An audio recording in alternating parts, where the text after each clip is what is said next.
علقان قف كستا هو إنه قطور ولا عقل ما يستو إنه هذا عمرك براي حالا سياسة نمو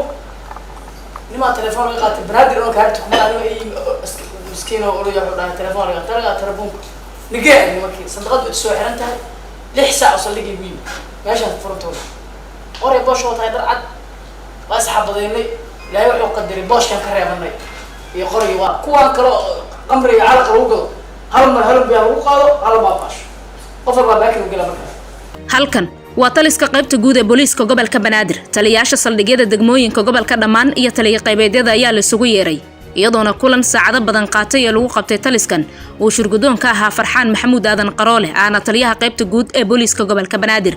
وجدك يا هادر درجلنت أمانك عاصمة الصومالية مقدشو يسدي كهرتك حوجن لوجو سمين لها جوابها لوجو إبيض دراجة أم وحيابها أمانك دورية هل كدجموين كجبل كبنادر قاركودا يكجرين دوانان كواحد حك جيسنا يهالكاسي ولو بوليس كصوماليا الشجان نيجران أما أي كبر قبان ورشدها لوجو سمين من دوريها وكويا جبل كني بنادر ضد كيسكلا يكوب إلى ليبا أي دوان كقاعد دونان هولجن لوجو بابين دونا سدع ويرادو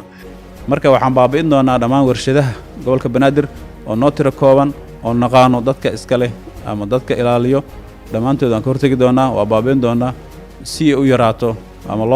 loo baabiyo dhaca ka socda magaalada Muqdisho Farxaan Qaroole oo ah taliyaha qaybta guud ee booliiska gobolka Banaadir ayaa dhammaan talisyada degmooyinka taliyaashooda faray sidoo ku dhaqsiyaha badan inay ku soo afjiraan falalka lidigu ku hamaanka ee mararka qaar ka dhaca Muqdisho shacabka ayuuna ka dalbaday uguna baaqay in si dhow ay ula shaqeeyaan laamaha amaanka taasoo fududeyn u ah buu yiri si amaanka dalka uu noqdo mid hagaagsan